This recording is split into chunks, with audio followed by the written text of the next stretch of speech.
E aí, pessoal, gostaria de comentar com vocês sobre um modelo que tem sido largamente empregado nos últimos anos. Ele foi desenvolvido em meados da década de 80 por McRae e Costa e incorpora algumas das ideias do Eysenck, né, sobre dimensões da personalidade. E é um modelo que tem sido testado em várias culturas diferentes e tem apresentado evidências de validade, fidedignidade. O instrumento, né, que é utilizado, que é o NeoPI, tem apresentado bastante evidências, né, de confiabilidade, de validade, de fidedignidade, e tem se mostrado bastante útil em vários contextos, não só o contexto da clínica, como da própria parte de avaliação e seleção de pessoal, e por aí vai, né? Então, o modelo dos 5 grandes fatores da personalidade, também conhecido por aí como Big Five, ele descreve a personalidade humana, como o próprio nome indica, a partir da combinação de 5 fatores. Esses fatores seriam a abertura às experiências, a conscienciosidade, a extroversão, a amabilidade e o neuroticismo, constituindo-se esses fatores em traços, como eu havia comentado com vocês anteriormente. Relembrando que os traços nada mais são do que o quê, meus caros? Rótulos que descrevem. Só um instante, meus caros, que às vezes dói um pouquinho, né, na hora de falar. Então vamos lá. Esses fatores constituem, perdão, esses traços são rótulos que descrevem respostas habituais, que por sua vez refletem comportamentos específicos, respostas específicas que tendem a se repetir com frequência em determinados contextos. Ok, gente? Vamos aqui na sequência? Então, principais traços ou traços característicos de cada um dos 5 fatores. No neuroticismo, a pessoa tende a ser preocupada, insegura, nervosa, muito tensa. Extroversão, sociável, falante, gosta de diversão, carinhoso. Abertura à experiência. Então, é uma pessoa original, independente, criativa, ousada. Amabilidade, de boa índole, piedoso, confiável, cortês. Conscienciosidade, pessoa que é cuidadosa, honesta, trabalhadora, organizada, disciplinada, não é? Então, cada um desses traços que constituem aí os 5 fatores da personalidade no modelo proposto pelo McRae e Costa têm sido confirmados por diferentes técnicas de avaliação da personalidade, seja por meio de autoclassificação, seja por meio de testes objetivos ou por meio da observação comportamental, né? Então, eu gostaria agora de descrever cada um dos 5 fatores em termos de scores. Os scores são os resultados apresentados pelas pessoas em instrumento padronizado para avaliação de cada um desses fatores, né? Que no caso é o NeoPI, que atualmente se encontra revisado, é o NeoPI-R, que em aulas posteriores eu vou comentar mais sobre esse instrumento, tá? Então, olha só, pessoal, no caso do neuroticismo, a pessoa que apresenta scores elevados desse fator tem uma tendência a experimentar afetos negativos, tais como medo, tristeza, vergonha, raiva, culpa e desgosto. Também há uma tendência a seguir ideias irracionais, uma menor capacidade de controle do impulso e de enfrentamento do estresse.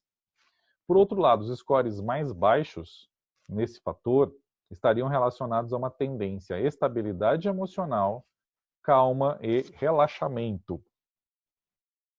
Haveria também uma tendência à racionalidade e uma maior capacidade de controle do impulso e de enfrentamento do estresse.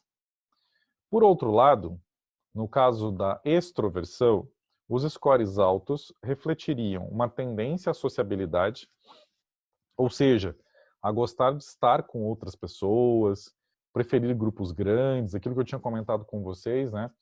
A pessoa extrovertida, ela tem um interesse no mundo externo a ela própria. Essa pessoa, ela busca estimulação no mundo externo, né? Então, por isso, ela tem uma tendência muito grande à assertividade, a atividades de forma geral e a falar muito. Uma tendência a gostar de excitação, estimulação e, de modo geral, uma boa disposição e otimismo. Por outro lado,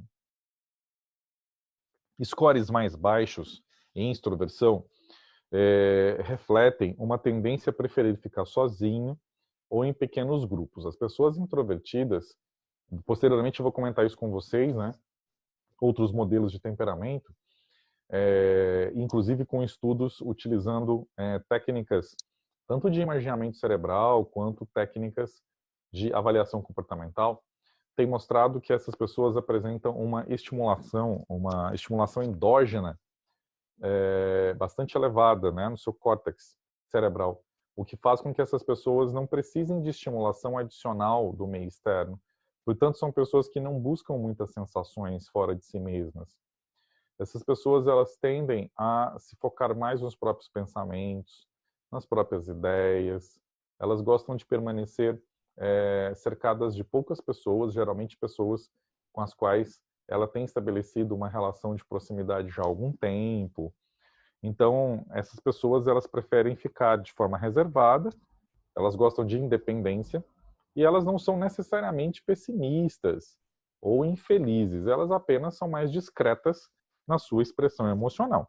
E um fator bem interessante é que pessoas tímidas não são pessoas que apresentam necessariamente scores baixos em extroversão, não, pessoal. Não imaginem que pessoas introvertidas seriam pessoas tímidas, pelo contrário. As pessoas introvertidas não se preocupam muito com a opinião alheia, portanto, são pessoas mais independentes. Então, na verdade, a pessoa introvertida, ela se afasta dos outros não porque ela tem receio do julgamento alheio. Ela se afasta dos outros porque os outros não interessam a essa pessoa. É o contrário da pessoa com altos scores de extroversão, que eventualmente essa pessoa acaba se afastando das demais por receio de julgamento, por receio da opinião alheia. Certo, pessoal? Vamos agora à descrição, né, do fator denominado abertura à experiência. Scores mais elevados nesse fator expressam uma tendência a comportamentos pouco convencionais, ou seja, é uma pessoa que tende a ser mais individualista na expressão do seu comportamento, na sua forma de se vestir. Portanto, apresentam imaginação ativa, sensibilidade estética, uma grande atenção aos próprios sentimentos. São pessoas que têm uma preferência por variedade, são intelectualmente curiosas e costumam apresentar independência de julgamento. São pessoas que apresentam também uma grande receptividade a novas ideias e, por conta disso, acabam apresentando uma tendência política e social que nos Estados Unidos seria denominado, né, a expressão liberal, né? O liberal dos Estados Unidos é diferente do nosso liberal, né? O liberal nos Estados Unidos seria mais próximo do conceito de progressista, né? Aquelas pessoas que têm aquela perspectiva de transformação social, mudança de costumes e por aí vai, não é? Se assemelharia àquilo que nós chamaríamos de esquerda, digamos assim, no Brasil. Então, seriam pessoas mais abertas, não é, a essas ideias de transformação social, mudança de costumes e por aí vai. Por outro lado, scores mais baixos, né, na abertura à experiência, elas refletiriam uma tendência a comportamentos mais tradicionais, mais convencionais, preferência por aquilo que é familiar ao indivíduo e uma desconfiança daquilo que é novo, porque essas pessoas teriam uma tendência a ter pouca curiosidade.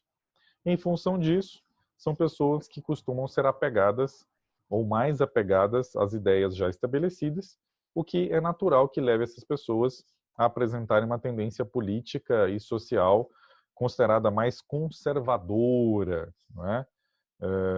Que nos Estados Unidos estaria bem relacionado à ideia de direita, né, que a gente chamaria aqui no Brasil, embora aqui no Brasil essa distinção esquerda-direita seja bastante inconsequente em função de uma série de fatores políticos que eu não quero tratar com vocês nesse momento e talvez nem em momento nenhum, não é?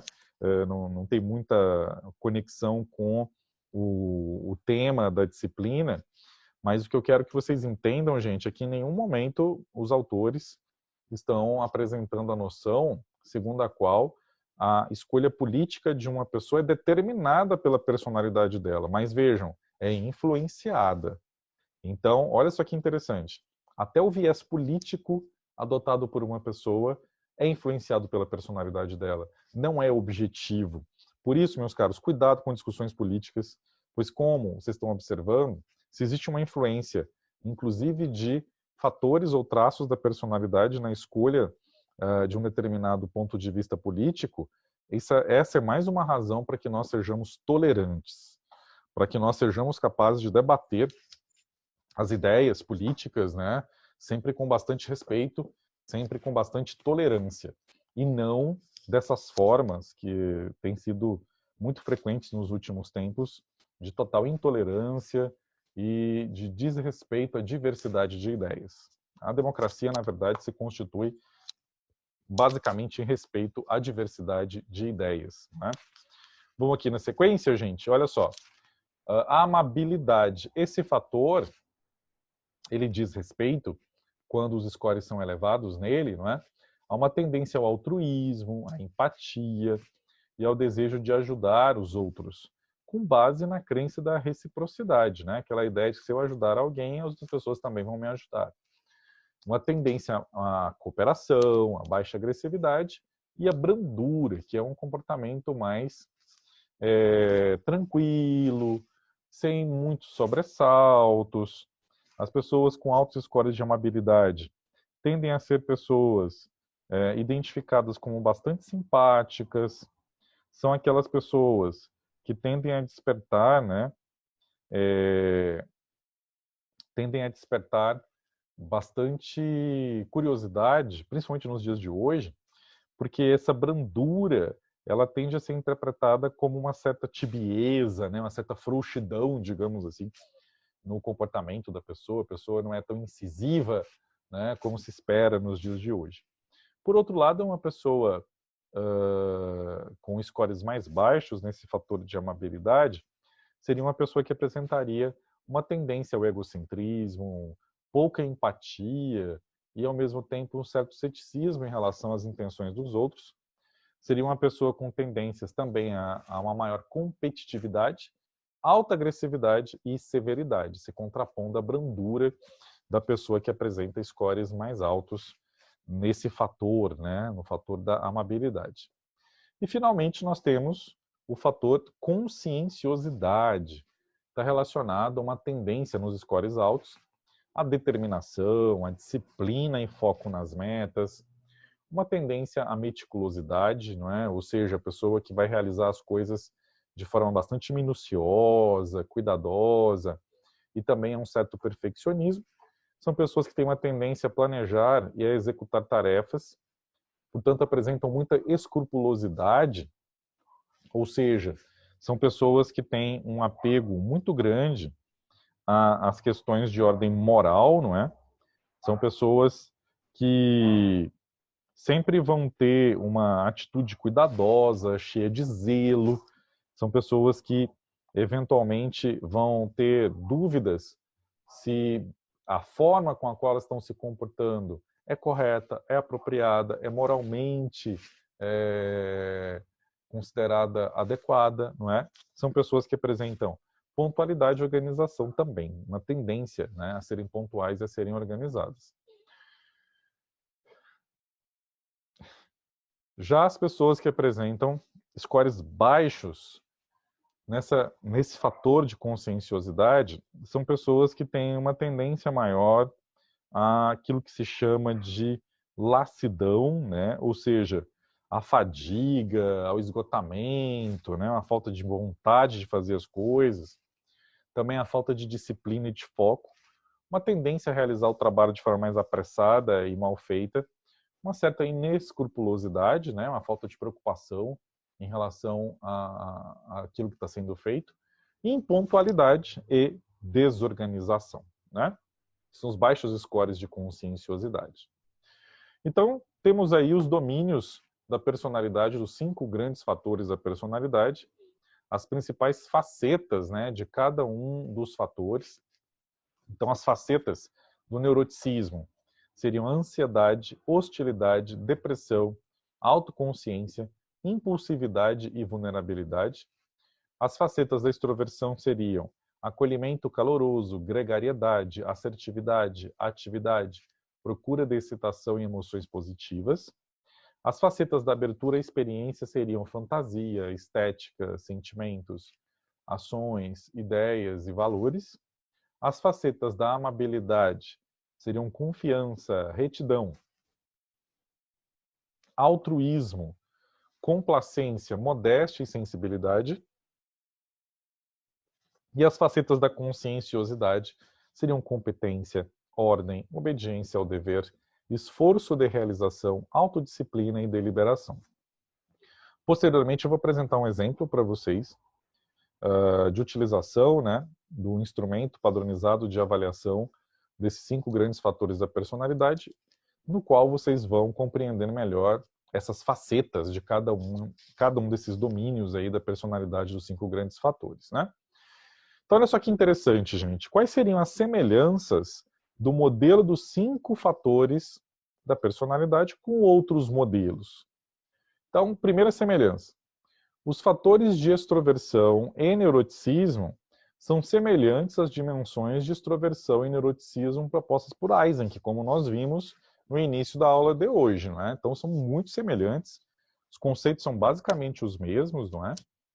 Já os fatores de amabilidade, também chamado de afabilidade, e conscienciosidade, né, aquela ideia de consciência moral, tal, disciplina, representam a extremidade inferior da dimensão do psicoticismo proposta por Eysenck. A abertura à experiência, que é a franqueza, ela tem uma alta correlação positiva com a inteligência, sendo que a amabilidade ela tende a se correlacionar com o interesse social. Então, vamos aqui na sequência, meus caros. Alguns fatos relacionados aos 5 fatores da personalidade, não é? Quais seriam esses principais fatores relacionados com os 5 fatores, né? Os principais fatos relacionados a ele seriam os... Então, meus caros, os principais fatos relacionados aos 5 fatores seriam os seguintes. Primeiro, os fatores, eles são consistentes interculturalmente. O que significa isso? Significa que os fatores, eles tendem a apresentar uma distribuição entre diferentes culturas de uma forma constante. Isso significa que não há influência cultural na expressão desses fatores, o que mostra, portanto, que eles apresentam uma base biológica, né? Que eles apresentam uma influência de fatores biológicos. Por isso que eles são descritos nesse contexto, não é, de teorias dos traços ou teorias do temperamento, que são características eminentemente biológicas, né? Segundo fato importante, os fatores eles tendem a ser estáveis ao longo da vida, e isso é uma decorrência lógica do fato de eles serem estáveis, de eles terem uma base biológica, de eles terem um aspecto de temperamento, não é? Aquela base biológica da personalidade, por isso eles tendem a apresentar uma estabilidade ao longo da vida, por isso que o modelo dos 5 grandes fatores tem sido largamente empregado, porque como ele sofre poucas influências de fatores culturais e como eles apresentam uma grande estabilidade ao longo da vida, instrumentos baseados nesse modelo tendem a apresentar, volto a insistir, bastante validade, bastante confiabilidade e bastante fidedignidade, não é? Os fatores, eles são indicadores válidos de emoções e de comportamentos, e o que é bastante importante para nós psicólogos, não é? O modelo dos 5 fatores tem um alto valor de previsão. Então, se é realizada uma avaliação psicológica, e mais especificamente uma análise da personalidade, utilizando-se um instrumento baseado no modelo dos 5 grandes fatores, isso permite um altíssimo valor de previsão, né? Ou seja, se verifica-se que a pessoa apresenta altos scores de conscienciosidade, pode-se prever com um grau bastante elevado de certeza que essa pessoa vai se comportar de forma disciplinada, por exemplo, de forma escrupulosa em uma série de situações, em uma série de contextos distintos e por aí vai, tá? Então isso seria extremamente importante essa capacidade de alto valor de previsão que esse modelo apresenta, né?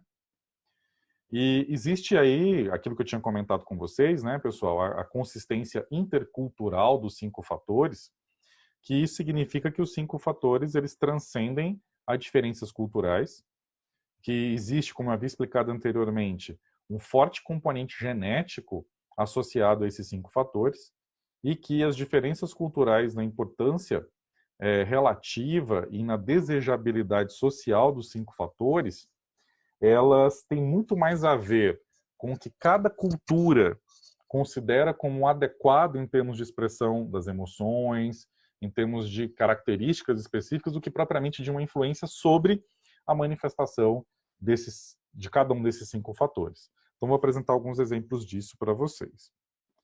Então, por exemplo, né, diferenças culturais na importância relativa e na desejabilidade social dos 5 fatores. Então, por exemplo, extroversão e amabilidade são os fatores mais desejáveis para os australianos. Já a conscienciosidade, lembra da disciplina, né? A escrupulosidade e tal, seria o fator mais importante para os japoneses. A amabilidade, por sua vez, seria considerado o fator mais importante para os indianos e os chineses de Hong Kong. A estabilidade emocional é o fator mais importante em Singapura. E, por outro lado, a extroversão é o fator considerado mais importante na Venezuela. Então, vocês estão vendo que cada um desses países existe uma valorização maior de aspectos ou facetas de cada uma dessas dimensões, de cada um desses fatores da personalidade. E isso, na verdade, não reflete a influência cultural sobre a expressão do fator, mas sim a consideração que a cultura tem pelas características de personalidade, ou seja, cada cultura ela tende a valorizar mais determinadas formas de expressão das emoções, determinadas formas de interação social e por aí vai, né? E com relação à estabilidade dos 5 fatores da personalidade, pessoal, tem se observado que esses fatores tendem a se manter tanto em crianças quanto em adultos. Certos estudos longitudinais indicaram a estabilidade de todos os 5 fatores da personalidade.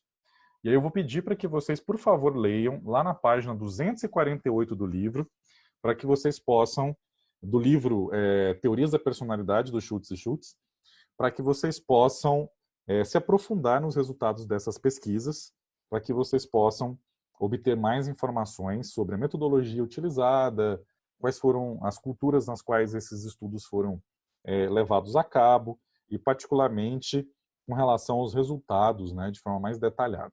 Tá certo, pessoal? Então, vamos aqui na sequência.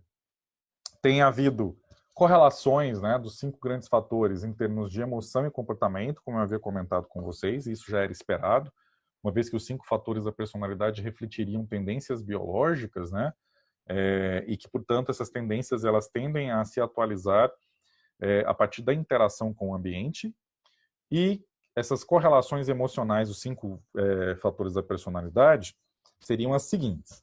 O bem-estar emocional ele está relacionado positivamente à extroversão e negativamente ao neuroticismo. O que significa isso, gente? Pessoas que apresentam altos scores de extroversão tendem a se sentir emocionalmente melhor, em termos de bem-estar, do que as pessoas que apresentam scores mais elevados de neuroticismo. O que já é esperado, porque as pessoas que apresentam altos scores de neuroticismo, seriam pessoas que apresentam justamente o quê? A instabilidade emocional. Portanto, essas pessoas elas acabam não tendo um bem-estar emocional, né? Segunda correlação emocional dos 5 fatores. A predisposição genética à estabilidade emocional, ela está relacionada a altos scores em extroversão e baixos scores em neuroticismo. E isso, mais uma vez, está relacionado com as próprias definições, né, gente? Por outro lado, altos scores em extroversão estão relacionados a um melhor enfrentamento do estresse e uma maior tendência de buscar apoio social para lidar com o estresse. Basta vocês revisarem as próprias características, não é, do fator extroversão, e vocês verão que são pessoas que tendem a ser mais assertivas, são pessoas que tendem a ser mais sociáveis, então, portanto, são pessoas que apresentam uma tendência a buscar apoio social para lidar com o estresse, né? Terceira correlação importante. As experiências positivas, elas estão relacionadas positivamente à extroversão e à abertura à experiência e negativamente ao neuroticismo. Mais uma vez, isso é auto-evidente, né, gente? É natural que as pessoas que tenham altos scores de extroversão sejam mais ativas, busquem mais contato social, etc. E as pessoas que apresentam abertura à experiência, né, scores mais elevados de abertura à experiência, são pessoas que tendem a buscar novas experiências. Então é natural que essas pessoas acabem, por conta disso, experimentando experiências positivas. Sendo que as pessoas que apresentam altos scores de neuroticismo são pessoas que, por conta da sua instabilidade emocional, acabam não tendo experiências tão positivas assim, né? Então, mais uma vez, situações estressantes, elas possuem efeitos mais negativos em altos scores em neuroticismo, porque o neuroticismo reflete instabilidade emocional. Então, imagina uma pessoa que é instável emocionalmente, ou seja, uma pessoa que tem uma alta instabilidade emocional, tendo de lidar com situações estressantes, tendo de lidar com situações que causem, não é, ansiedade. É uma bomba relógio, sem dúvida nenhuma.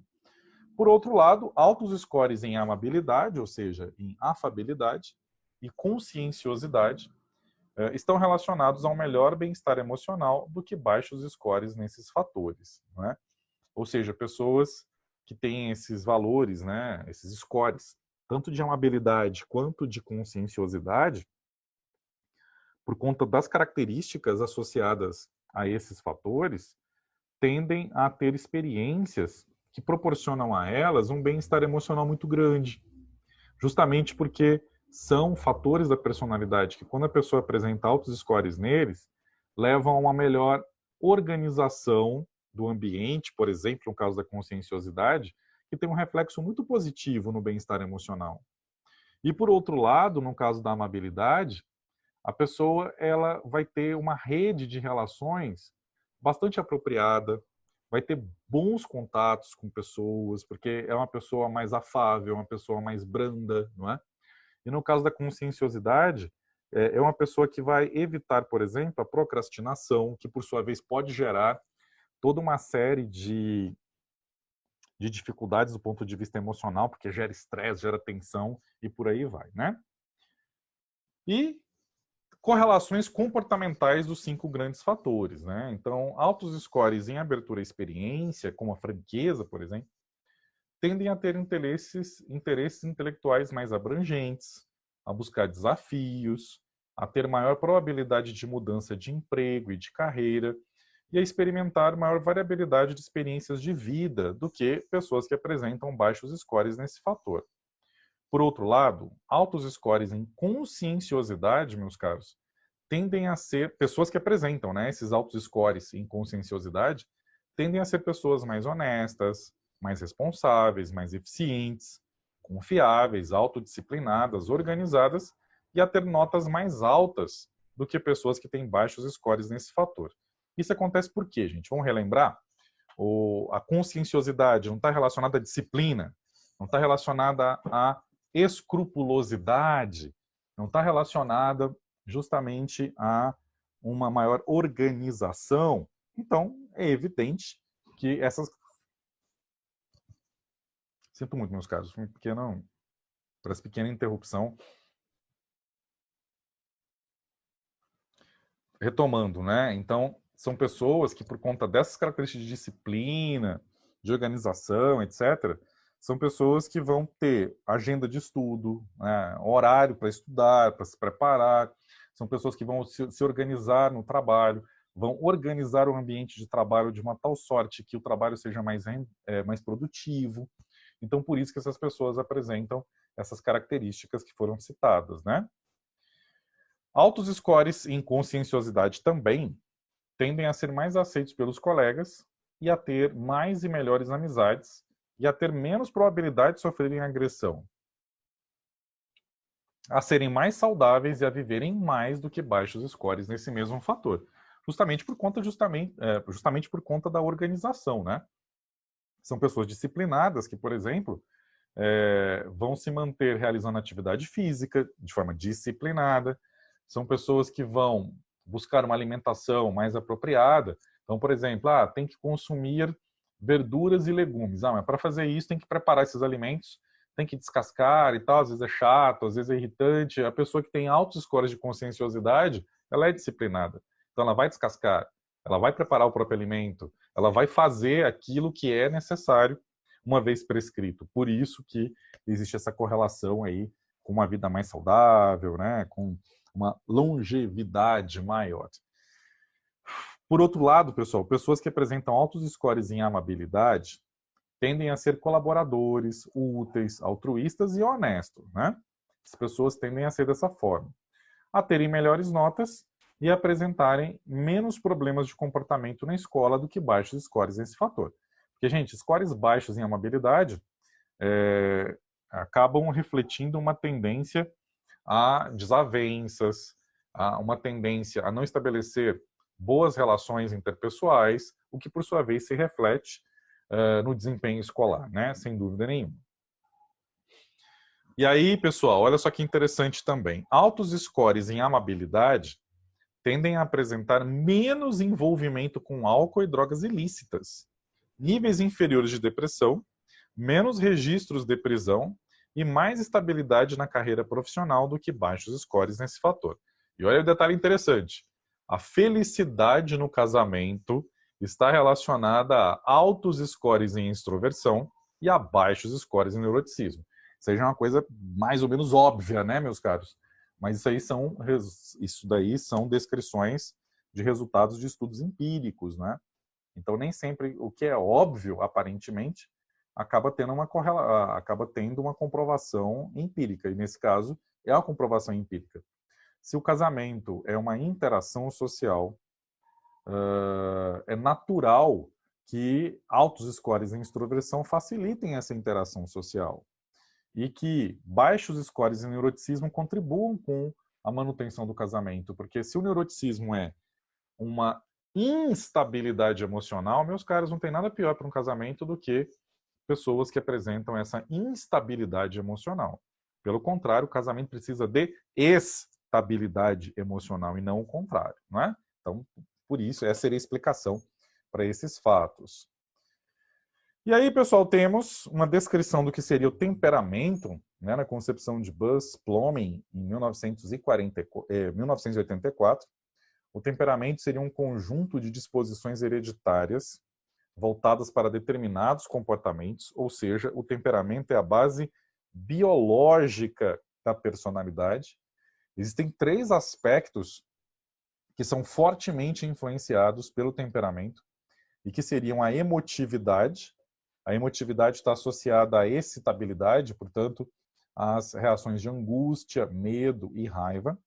A atividade, ou seja, a energia e o vigor físicos. Então, se você não tem muita vontade de acordar cedo para ir para a academia, meus caros, isso pode ter a ver com temperamento, né? Mas não vão usar isso como desculpa não, viu, gente? Lembrem-se que um temperamento não é um destino, é uma tendência. E você pode atualizar ou não essa tendência de acordo com a sua interação com o ambiente, ou seja disciplinado, acorde e vá fazer suas coisas, tá certo, gente? Terceiro aspecto, a sociabilidade, que é o contato e interação com outras pessoas. Olha só que interessante, né? O temperamento influencia na nossa interação social. Então, vocês observam que, geralmente, os estudos de temperamento, eles costumam se basear em observação do comportamento de crianças muito pequenas. Isso acontece porque as crianças muito pequenas ainda não tiveram experiências de socialização suficientes para justificar, não é, os padrões de comportamento delas. Então, por conta disso, acredita-se que as crianças muito pequenas elas estão expressando mais o temperamento do que o caráter. Então, de modo geral, observa-se que crianças muito pequenas, entre crianças muito pequenas, há aquelas que evitam o contato social e aquelas que buscam mais o contato social. Isso seria uma evidência de que a sociabilidade teria uma base biológica forte, né, que seria o temperamento. E aí um dado interessante, né, do estudo de vários estudos de personalidade com gêmeos, esses estudos têm permitido que se chegue à conclusão segundo a qual cerca de 50% da nossa personalidade seriam herdados, pois há fortes evidências de que os temperamentos, ou seja, a base biológica da nossa personalidade, permanecem estáveis desde o nascimento até a vida adulta, sendo que esses temperamentos herdados exerceriam influência duradoura sobre o nosso comportamento, uma vez que afetam a nossa percepção. Então, meus caros, esse foi o conteúdo da aula. Eu gostaria que depois vocês revisassem esses trechos lá no capítulo 8 do livro Teorias da Personalidade, Schultz e Schultz, tá certo? Leiam, tirem as dúvidas ao longo dessa próxima semana. Eu vou postar para vocês lá no Classroom os slides para que vocês possam ler as notas de aula, para poder acompanhar a leitura do capítulo do livro, e aguardo vocês para a próxima aula. Até breve, meus caros. Bons estudos a todos.